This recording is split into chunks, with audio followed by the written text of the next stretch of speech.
Hello, good morning everybody. Welcome all of you in online classes of school.com.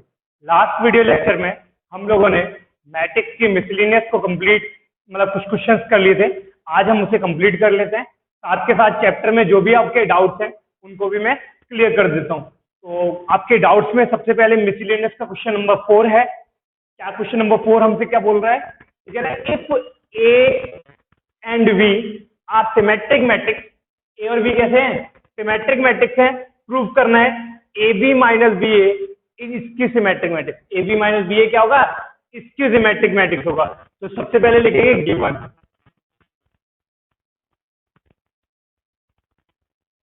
Given है आपके पास A and B are symmetric matrix. Then जब symmetric matrix है तो A dash बराबर A होगा and B dash बराबर B होगा।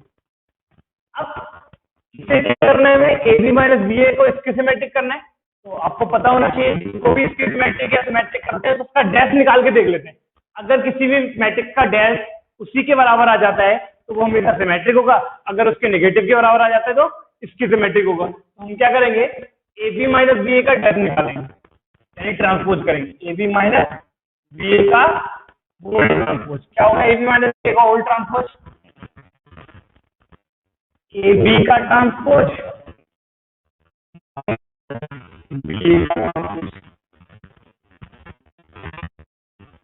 बताइए क्यों ऐसा हुआ?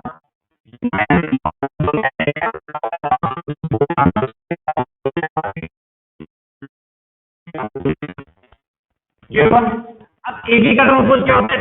मल्टीप्लिकेशन में रिवर्सिबल हो जाएगा बी डैश और ये हो जाएगा रिवर्सिबल हो जाएगा। ठीक है, और बी डैश की वैल्यू कितनी दे रखी है आपको? वी दे रखा है, ए डैश दे रखा है, तो ये हो जाएगा V A minus A B. कि वी डैश की जगह तो आप वी लगाएंगे, ए डैश की जगह आप ए लगाएंगे, तो B A minus A B आ गया। हमने देखा since A B minus B A का होल ट्रांसपोज जो है, अगर मैं इसमें से माइनस साइन कैरी करूंगा क्या हो जाएगा? माइनस कैरी करते ही यहाँ हो जाएगा। आपने देखा A B minus B A का होल ट्रांसपोज इक्वल आ गया minus of A B minus B A, यानी कि A B minus B A का ट्रांसपोज उसी के नेगेटिव के बराबर आ गया। तो क्या हो जाएगा? Hence A B minus B A is skew symmetric. क्या हो जाएगा? ये skew symmetric.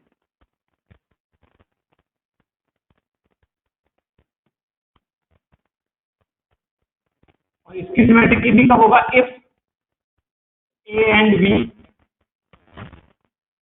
Are symmetric. A और बी कैसे हैं? सिमेट्रिक है। क्लियर? तो ये आपने क्वेश्चन नंबर 4 कंप्लीट कर लिया है। और इस क्वेश्चन को मैं जब प्रॉपर्टीज बता रहा था सिमेट्रिक और सिमेट्रिक की, तब भी मैंने आपको क्लियर कराया था। ठीक है, तो अब क्वेश्चन नंबर 6 और देख लेते हैं क्या दे रखा है क्वेश्चन नंबर 6 में। ठीक है ना, find the values of X Y Z. X Y Z की वैल्यू आपको फाइंड करनी है। तो फाइंड करनी है इफ द मैट्रिक्स ए, अगर ये जो मैट्रिक्स ए है सेटिस्फाई कर रही है इस इक्वेशन को, ए डैश इंटू ए इक्वल आई को, ए डैश इंटू ए इक्वल आई दे रखा है, तो आपको एक्स वाई की वैल्यू निकालनी है। देख क्या रखा है? मैं सिंस ए डैश इंटू ए इक्वल ए डैश की वैल्यू देखिए ये है, तो ट्रांसपोज करोगे तो डैश आ जाएगा। ट्रांसपोज करिए 0 two Y Z X Y minus Z X minus Y into A dash into A की वैल्यू देखिए 0 two Y Z X Y minus Z X minus Y Z equal किसके equal है? I के। आई कितना है? 1 0 0 0 1 0 0 0। Multiply करिए आप इसका। पता है मैट्रिक्स मल्टीप्लिकेशन में क्या करते हैं? फर्स्ट मैट्रिक्स की रो का मल्टीप्लाई करेंगे सेकंड मैट्रिक्स के कॉलम से। करिए फर्स्ट रो का फर्स्ट कॉलम से, इसका जब ऐसे करेंगे 0 एक्स से करेंगे एक्स स्क्वायर, तो कुल मिला के आपको पता है 2x² मिल जाएगा हम लोग को।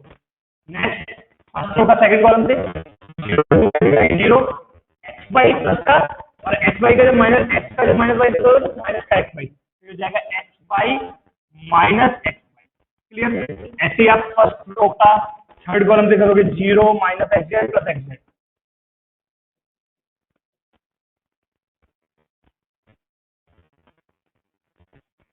सेकंड रो का फर्स्ट कॉलम से 0 X Y minus X Y, Y minus X Y. Second row का सेकंड कॉलम से 4y² प्लस का y² प्लस y², 4 और 2y² कितना हो जाएगा 6y²। सेकंड रो का थर्ड कॉलम से 2yz minus yz minus yz, 2yz minus का ही 2yz। क्लियर? सेकंड अभी थर्ड रो का फर्स्ट कॉलम से 0 माइनस xz प्लस xz,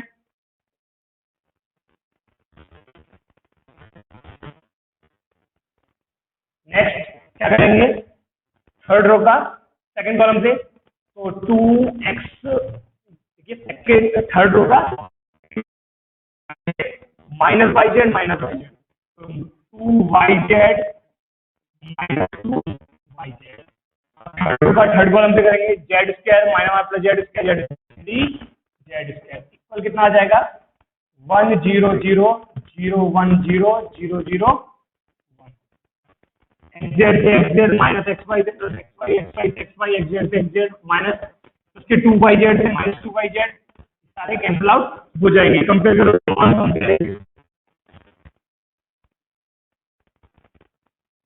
करिए कंपेयर, 2x² है और उधर कितना है 1 है, 2x² इक्वल 1, तो यहाँ से हो जाएगा 2 डिवाइड में जाएगा x² इक्वल 1/2, x इक्वल आएगा प्लस माइनस 1/, की वैल्यू आपने फाइंड कर लिया। ऐसे ही 6y² बराबर 1, y² बराबर 1/6, y बराबर कितना आ जाएगा प्लस माइनस 1/√6।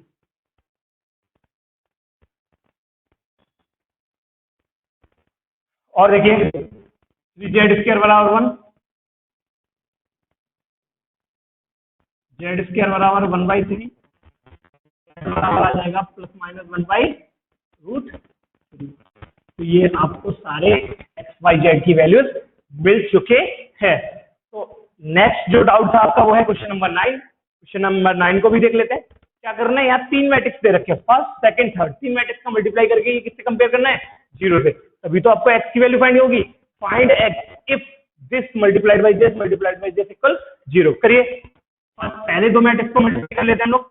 अब आपको पता है ये कौन सी है, रो मैट्रिक्स है, ऑर्डर है इसका 1/3, इसका 3/3, जब मल्टीप्लाई करोगे तो 1/3 आएगा। यानी कि आपको पता है पहले क्या करेंगे, फर्स्ट रो का फर्स्ट कॉलम से मल्टीप्लाई करिए, फर्स्ट रो का फर्स्ट कॉलम से करोगे x -0 -2 यानी x -2।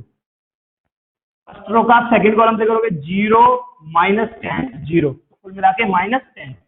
फर्स्ट रो का थर्ड कॉलम से करोगे 2x -3 2x -8। ऐसे ही अब किससे मल्टीप्लाई करना है, x 4 1 यानी कि इसमें इक्वल 0।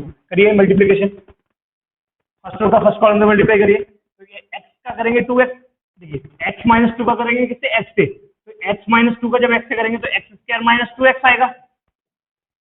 -10 का इससे करेंगे 4 से तो -40 आएगा, और 1 का किससे करेंगे 2x -8 से करेंगे तो 2x -8 आएगा इक्वल 0।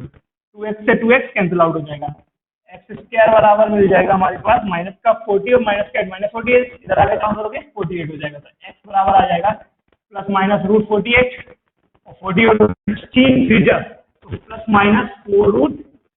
ये भी आपका आंसर आ चुका है। तो आप इसे नोट कर लीजिए इन क्वेश्चंस को, आगे जो भी डाउट है वो बात डिस्कस कर लेते हैं हम लोग। आप लोगों के नेक्स्ट डाउट है question number 11 and 12। Question number 11 को देख लेते हैं क्या लिखा हुआ है। Find the matrix x, x कोई मैट्रिक्स है उसे फाइंड करना है, सो दैट x इंटू 1 2 3 4 5 6 क्या है 2/3 की एक मैट्रिक्स दे रखी है, इक्वल इधर भी एक 2/3 की मैट्रिक्स आ रही है। सबसे पहले हम लोगों को x को फाइंड करना है। x क्या है? एक मैट्रिक्स है। कैसे फाइंड करेंगे वो समझ लीजिए। कोई भी मैट्रिक्स फाइंड करने के लिए हमें सबसे पहले उसका ऑर्डर पता कर लेना है। तो यहाँ x का जो ऑर्डर है वो मान लेते हैं m इंटू n है, और इसका जो मैट्रिक्स लिखा है इसका ऑर्डर कितना है? 2/3 है। और इधर रिजल्ट भी कितना आ रहा है? जो रिजल्ट आ रहा है उसका भी ऑर्डर कितना आ रहा है? 2/3। देखिएगा दोबारा, x को ऑर्डर m इंटू n माना हम लोगों ने, इसका 2/3 ऑर्डर है, इसका भी 2/3 है। आपको पता है ना दो मैट्रिक्स का मल्टीप्लिकेशन कब पॉसिबल होता है? जब पहले मैट्रिक्स में कॉलम दूसरे मैट्रिक्स के रो के इक्वल होंगे, यानी n इक्वल तो आ गया आपका कितना? 2।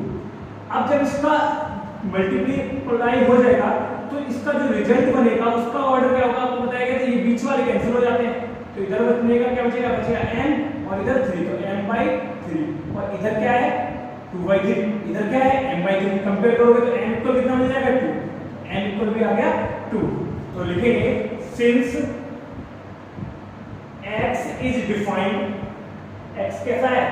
डिफाइंड है, then order of x, order of x should be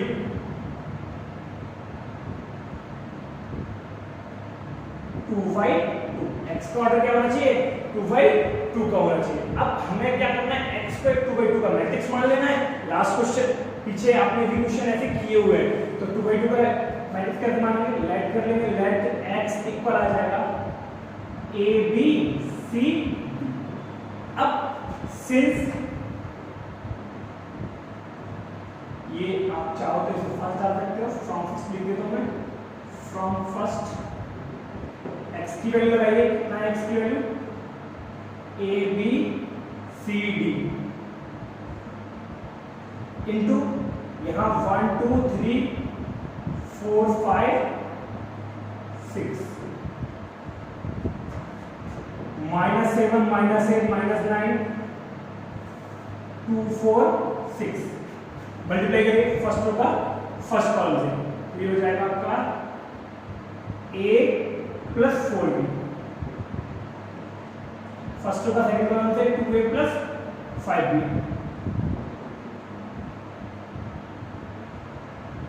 first row का थर्ड कॉलम से करोगे 3a प्लस 6b।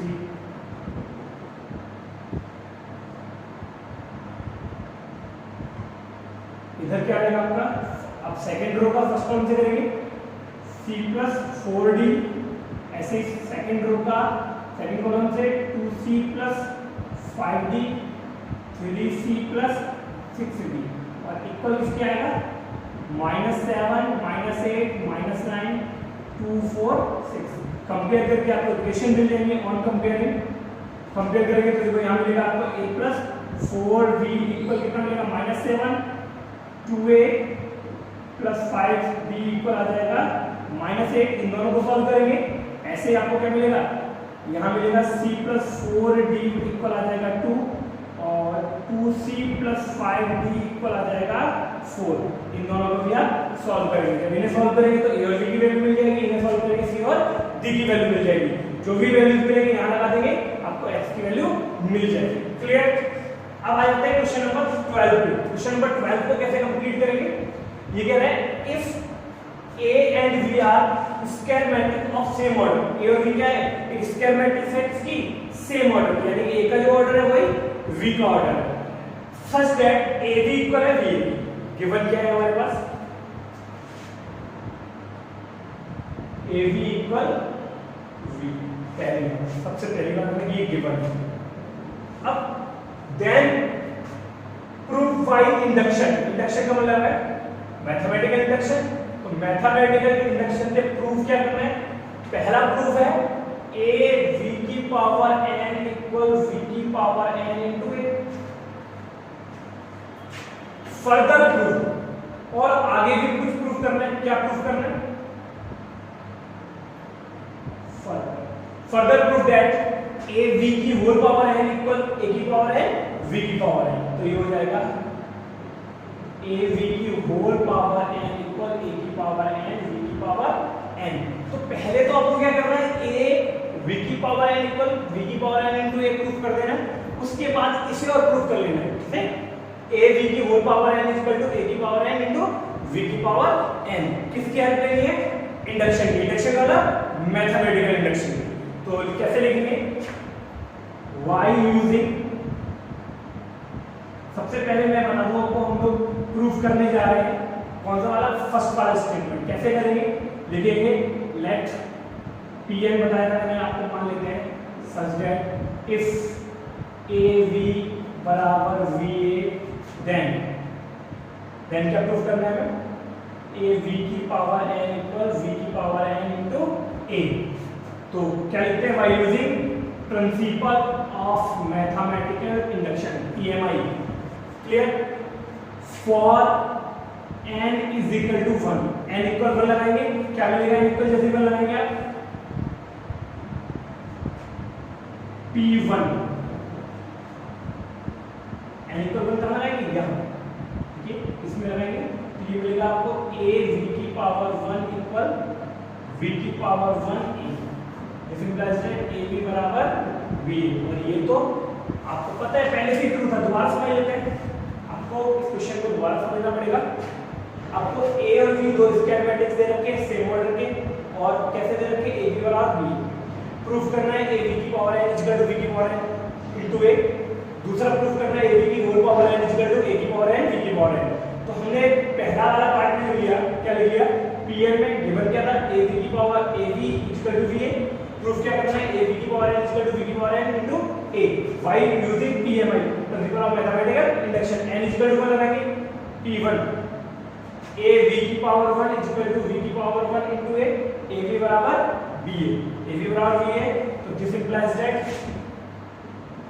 LHS बराबर RHS। LHS बराबर RHS आ गया तो क्या हो जाएगा? Then it is true for n equal to 1। n equal to 1 के लिए क्या हो गया? ये ट्रू हो गया। फिर क्या लिखेंगे? For n equal to k, क्या मिलेगा? pk a v की power k is equal to v की पावर k इनटू a। इसे आप सेकंड लाते हैं, कोई दिक्कत नहीं। अब करने वाले क्या हैं? तो इसे तो लेट कर लेते हैं, तो पता है कितने में से क्या करते हैं? लेट कर सकते हैं। तो let it is true for n equal to k।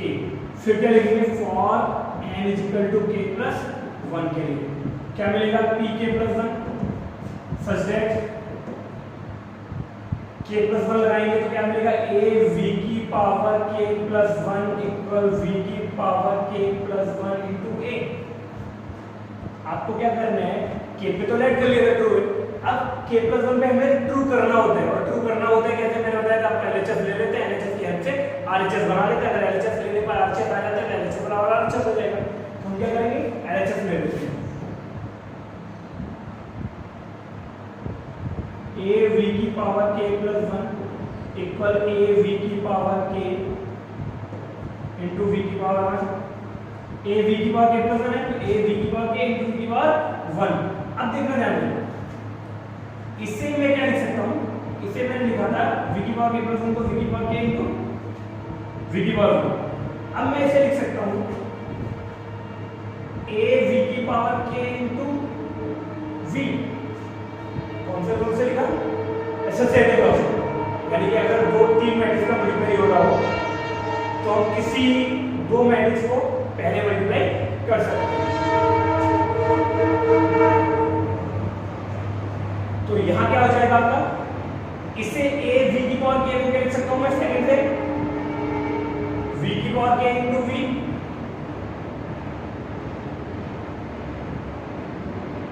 From second.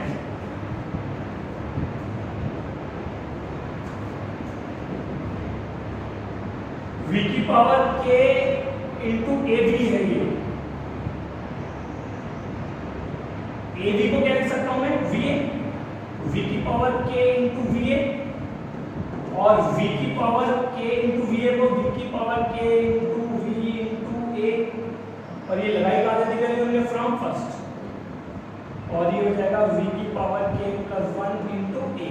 तो बराबर आ गया RH S। तो क्या लिख देंगे, then it is true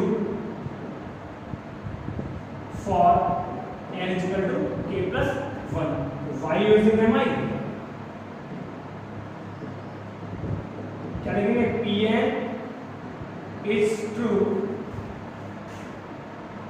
for all, किसके लिए, n belongs to capital N, सारे n जो कैपिटल N से बिलोंग कर रहे हैं उनके लिए Pn क्या होगा, ट्रू होगा। आपने पहला वाला तो प्रूफ कर लिया, अब सेकंड वाला कैसे प्रूफ करेंगे वो मैं आपको समझाता हूं, आप इसे नोट कर लेंगे।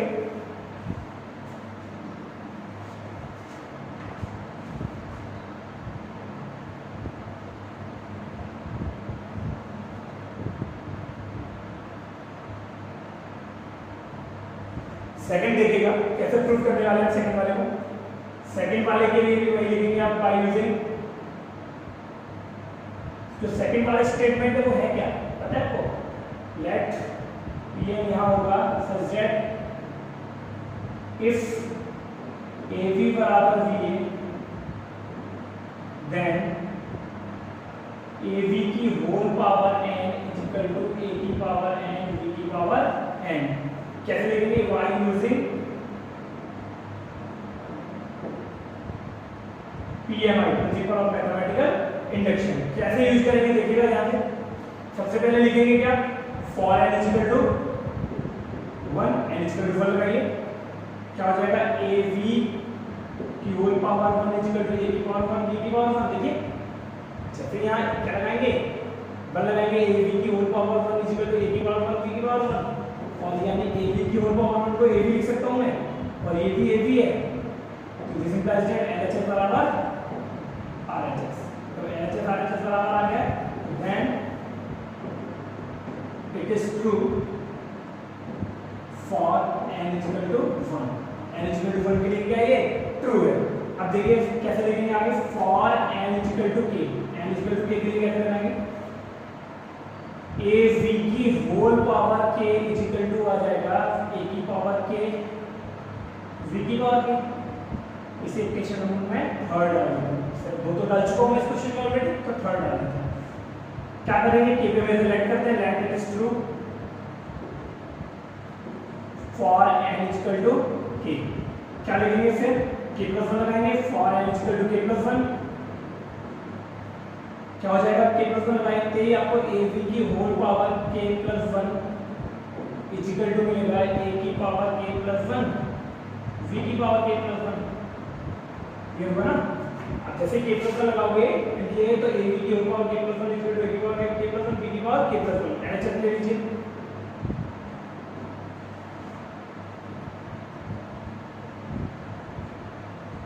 AB की whole power k plus 1 is equal to AB की पावर k इंटू AB की पावर 1। AB की पावर k की वैल्यू कितनी है, A की पावर k B की power k into AB, AB की पावर k की वैल्यू इक्वल AB की power whole power k into AB लिखा है, AB की होल पावर k को लिख सकते हैं A की पावर k B की पावर k इंटू AB। अब देखो ध्यान दो, यहां आपको बन रहा है A की पावर k V की power k into A into V। इस V की पावर k इंटू A को क्या लिख सकता हूं मैं, देखिए V की पावर k इंटू A को लिख सकता हूं मैं A इंटू V की पावर k, बात सुनिए, V की पावर k इंटू A को लिख सकता हूं A इंटू V की पावर k, इससे सेकंड से, तो मैं यहां लिखूंगा A की पावर k से लिखूंगा A V की power k into V, clear. और यहाँ A की पावर k है 1 है तो A की पावर k प्लस 1 हो जाएगा, ऐसे यहाँ B की पावर k और 1 है B की पावर k प्लस 1 हो जाएगा, बराबर आ जाएगा आपका RHS। अब वैल्यू कौन लगाई थी, फ्रॉम सेकंड, तो then it is true for n is equal to k plus 1। लिख देंगे आप, hence Pn is true for all n belongs to capital N। तो ये मैथमेटिकल रिप्रेजेंटेटिव क्वेश्चंस हो चुके हैं।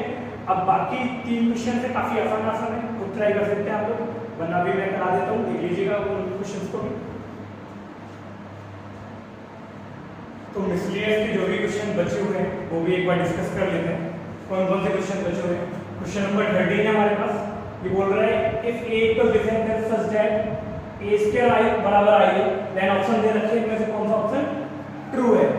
सिंस ए स्क्वायर इक्वल आपके पास है आई के, ए की वैल्यू लगाइए, ए स्क्वायर होता है ए इनटू ए की value alpha beta gamma minus alpha, फिर ए इनटू ए की वैल्यू फिर alpha beta gamma minus alpha equal I की वैल्यू 1 0 0 1 मल्टीप्लाई करिए फर्स्ट रो का फर्स्ट कॉलम से, इसका ऐसे करेंगे तो अल्फा बीटा गामा, ठीक है, फर्स्ट रो का फर्स्ट कॉलम से करेंगे तो alpha alpha alpha square plus beta gamma, alpha square plus beta gamma. Second first row का सेकंड कॉलम से करेंगे alpha beta minus alpha beta क्या हो जाएगा 0, ऐसे इसका करेंगे तो alpha gamma minus alpha gamma ये भी 0 हो जाएगा। सेकंड रो का सेकंड कॉलम से करेंगे beta gamma minus minus plus alpha square, beta gamma plus alpha square equal दे रखा है आपको 1 0 0 1। ऑन कंपेयरिंग कंपेयर करिए alpha square plus beta gamma equal कितना है 1, ये 1 ये alpha square plus beta gamma equal 1 है, तो ये जब इधर आएगा तो 1 minus alpha square minus beta gamma equal आ जाएगा 0 के। तो कौन सा ऑप्शन ट्रू है आपका? ऑप्शन नंबर ट्रू है आपका सी। क्लियर? नेक्स्ट अभी कह रहे हैं if the matrix A and B both symmetric and schematic, A और बी दोनों ही क्या है सिमेट्रिक और स्कीमेटिक, देन आपको पता है then A is zero matrix. ये मैंने आपको जब सिमेट्रिक स्कीमेटिक बता रहा था तो बताया था जीरो मैट्रिक्स क्या है, एक ऐसी मैट्रिक्स है जो सिमेट्रिक भी और स्कीमेटिक है, तो ए इज जीरो मैट्रिक्स, ये क्या होगा जीरो मैट्रिक्स। अब यहां दे रखा है A is a square matrix such that A square बराबर है, A square इसके बराबर है A के, तो देन आपको इसकी वैल्यू फाइंड करवा रहा है I plus A की whole cube minus 7, I plus A का whole cube minus 7, A plus B का होल क्यूब बनाया हम लोगों ने A क्यूब यानी I cube plus B cube यानी A cube plus 3A square B plus 3ab square minus 7। दोबारा सुन लेते हैं a प्लस b का whole cube a cube plus b cube plus 3a square b plus 3ab square और minus 7 में तो है ही i क्यूब क्या होगा i होगा i1 की तरह बिहेव करता है i के बाद कुछ भी कर दोगे तो i रहेगा। a क्यूब को क्या लिख सकता हूं मैं a square into a plus यहां हो जाएगा 3i स्क्वायर i हो जाएगा इनटू a प्लस 3i और a स्क्वायर की वैल्यू इधर रखिए तो i हो जाएगा माइनस 7a हो जाएगा। सिंस i की पावर n क्या होता है i होता है, i यूज किया है और a स्क्वायर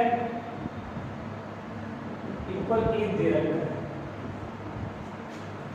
ठीक है, तो यहां तो i रहेगा, a स्क्वायर को मैं a लिख सकता हूं a into a plus 3i a हो जाएगा प्लस 3 यहाँ भी आई है क्या हो जाएगा ए हो जाएगा माइनस 7, ये हो जाएगा आई प्लस ए स्क्वायर और ए स्क्वायर को क्या लिख सकता हूं मैं ए 3 6 माइनस 7 तो ये हो जाएगा I plus 7a minus 7a cancel out हो जाएगा, कितना हो जाएगा आई बचेगा। क्लियर?